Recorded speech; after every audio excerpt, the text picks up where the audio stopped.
शेतकरी आपल्याकडे आले होते, काय चर्चा झाली काय नाही? काय ते गाव कुटुंब आलं म्हणजे काय चर्चा करण्यासाठी. आरोपी आणखीन अटक नाही, बरेचसे आरोपी आणखीन फरार आहेत. त्या संदर्भानं आम्ही कुटुंबाकडे जातो, तेही त्यांचे काही वाटलं त्यांना काही सांगितलं पाहिजे तर तेही येऊन सांगतात. त्या पद्धतीनं जसं त्या कुटुंबाला न्याय पाहिजे त्या न्यायानुसार आम्ही लढतो. आणि आमची सगळ्यांचीच इच्छा आहे की त्या सगळ्या आरोपींना अटक होऊन त्यांना कठोर शिक्षा झाली पाहिजे, ही सगळ्यांची भूमिका. आणि त्यासाठी आता राज्यभर मोर्चे सुरू झाले. सरकारी वकिलांना ऐन टाइमला केस लढायलाच नकार दिला. नाही, त्याबद्दल मी काय माहिती घेतली नाही, ते रात्रीचा प्रकार आहे. काय तर आता माहिती घेऊ आम्ही त्याची, काय असं ऐन वेळेचं काय माहित नाही काय. महाराष्ट्रामध्ये एकूण पोलीस आहेत, वाल्मीकरांची अटक नाही करू शकले. तो भाग आता वेगळा आहे, आता झाली. आता पुढच्या काळात सगळे सापडतील. त्याच्यामध्ये कोण कोण मोठे मासे आहेत ते सगळं सापडलं.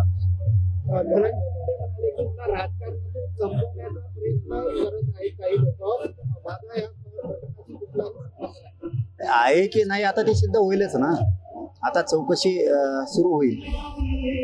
आता काही काही आणखीन फरार आहेत, त्यांचे CDR घेतले जातील. त्यांच्या सगळ्या कॉल डिटेलवर लक्ष देईल कोण याच्या पाठीशी आहे.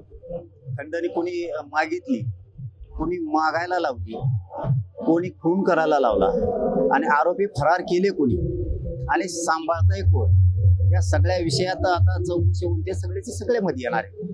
आणि सगळ्यांना मोका सुद्धा लागणार आहे. 302 मध्ये सुद्धा जाणार आहेत आणि सामूहिक कटा सुद्धा येणार आहे. आणि हे जर सरकारने नाही केलं तर पुन्हा एकदा रस्त्यावरती मराठी येणार आहे. पोलीस यंत्रणा आहे, परंतु 3 आरोपी अजूनही सापडत नाहीये, काय म्हणाले? त्यांनी काहीतरी शब्द दिलाय वाटतं की इतक्या दिवसात करू, तितक्या दिवसात कुटुंबाला बहुतेक. नाही झालं तर आहेतच ना. आम्ही रस्त्यावरती उतरणारच, इथे गृहमंत्र्यांना पण सांगितलंय. आणि बहुतेक काल मुख्यमंत्र्यांचं आणि कुटुंबाचं बोलणं झालंय या विषयावरती. परंतु सरकारने दिलेला शब्द आणि मुख्यमंत्र्यांनी जो शब्द दिला त्या दिवशी की मी सगळ्यांना सजाच लावणार, सगळ्यांना अटकच करणार, या विषयावरती त्या शब्दाला ते खरं भरतील. नाही भरले तर रस्त्यावरती आम्ही येणार आहे. गृहमंत्र्यांचं अपयश आहे का आता नाही म्हणताय ना. आणखीन राहिलेले आरोपी किती दिवसात पकडतायत काय ते जरा बघू द्या. मग एकदा आम्ही सुसाट सुटलोच ना, मग नाही सोडत. तुमचे लाडके देवेंद्र फडणवीस योग्य गृहमंत्री आहेत असं वाटतं का? तुमचे नाही काय? तुमचे लाडके, तुमचे जास्त आहेत. असं लाडकं फाडकं काय नसतं. राजकारणात समाजकारणात काम करताना कोणी कोणाचं लाडकं नसतं ना, कोणी कोणाचा शत्रू नसतं ना, विरोधक नसतो. ज्या ज्या वेळेस जी जी चुकी होईल त्या त्या वेळेस त्या त्या पद्धतीनं बोलावं लागतं आणि करावं पण लागतं. मग आता ते जर दिलेला शब्द पाळत असतील तर आम्ही अपेक्षा ठेवून येत की आरोपीला पकडतील म्हणून. आणि त्यांनी दिलेला शब्द नाही पाळला तर राज्यात आम्ही उतरणार आहेत पुन्हा. मागच्या वेळेस तुम्ही मुख्यमंत्री कधी म्हणत नव्हता, देवेंद्र फडणवीस म्हणत होता. आता तुम्ही मुख्यमंत्री म्हणताय, म्हणजे एकनाथ शिंदे असताना तुम्ही त्यांचं नाव नाही घेतलं. ते नाव घेतलं नाही घेतलं असं काय रूल नाही. नाव घेतलंच पाहिजे, नाही घेतलं पाहिजे. बघूयात ना. आता ते पहिल्यांदा म्हणत होते मी कुणाला अडसर नाहीये.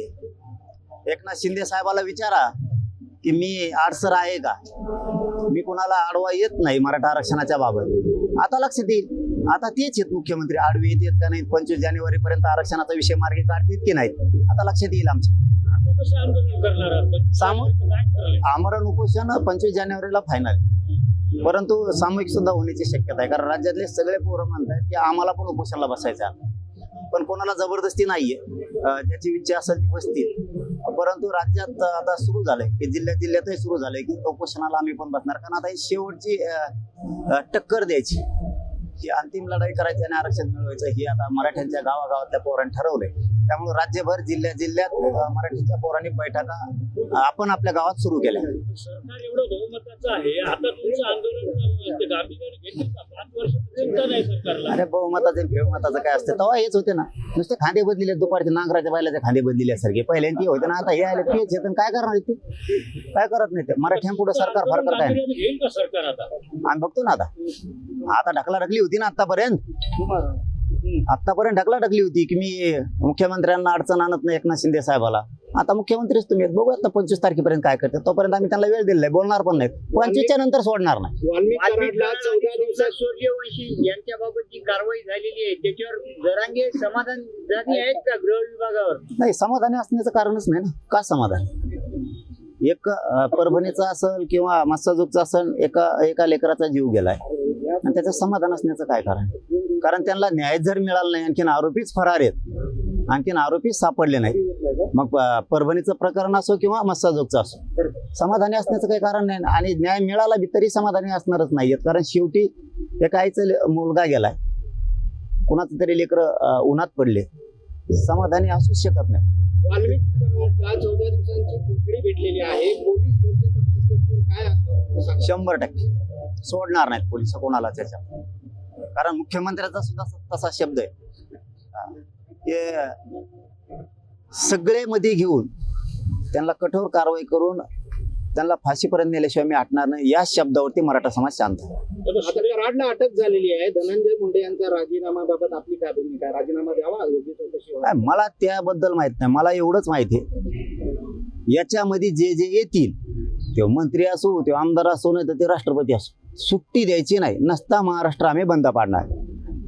तो जे आता त्याचा तपास करायचा आहे, राहिलेले आरोपी सुद्धा, मुख्य आरोपी सुद्धा बाहेर येत आणखीन फरार, त्यांना सुद्धा अटक करायचं. आणि यांनी कुणाकुणाला फोन केले होते, यांना कुणी पळून लावलंय, कुणी आसरा दिलाय, त्यावेळेच्या काळात कुणी कुणाला खून केल्याच्या नंतर कुणी कुणाला सरकारी पाठबळ दिलं, याच्यामध्ये कोण कोण मंत्री येतं, आमदार आहेत का, खासदार आहेत का, किंवा सरकारमधले कोणी मंत्री आहेत का, हे शोधायचं काम कॉल डिटेल घेऊन तपास यंत्रणेने करायचं. आणि ते 100% करतील ही खात्री. वाल्मिक कराड सोबत शेवटच्या क्षणापर्यंत पोलीस होते, ते अजूनही ड्युटीवर हजर झाले नाहीत. त्यांना सरकारने निलंबित पण केलं नाहीये. त्याबद्दल नव्हतं मला माहिती, आता विचारतो. तुमची मागणी आहे का तशी निलंबित? अरे मग ठोता कशाला? ती पण माहिती घेतल्यावर मला जरा बोलायची सवय, मग मी हवेत गोळ्या फेकीत नाही. यांनी ज्या पद्धतीनं प्रकरण उचलून धरलं, म्हणजे सभागृहात असेल, सभागृहाच्या बाहेर त्या सुरेश दसांबद्दल काय बोलाल तुम्ही? जितेंद्र आव्हाड आणि सुरेश दस. हे बघा, समाजाच्या कामात एखाद्याच्या लेकराला न्याय देण्यासाठी तो विरोधीचा असो किंवा सत्ताधाऱ्याचा असो, जो आमदार बोलतो त्याच्या पाठीशी समाजानं पण उभा राहिलं पाहिजे. मग त्याच्यात तो संदीप क्षीरसागर सुद्धा बोलतो, खासदार पण बोलतोय, त्याच्यात सुरेश दस पण बोलतो. हे जे बोलतायत ना, यांच्या पाठीशी उभा राहिलं पाहिजे आणि राहणार सुद्धा, लोक सुद्धा राहणार. पण आमचं मत आहे, हे प्रकरण आम्ही कसल्याच परिस्थितीत दबू देणार नाहीत. मुख्यमंत्र्यांनी दिलेला शब्द पाळायचा, त्यांनी जर पाळला नाही तर राज्य आम्ही बंद पाडणार आहे.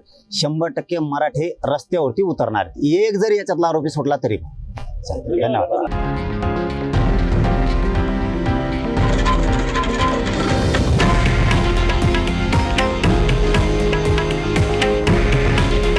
हे आहे देशातील नंबर 1 न्यूज नेटवर्क आणि आपण पाहत आहात TV9 मराठी. काळजी तुमची, हित महाराष्ट्राचं.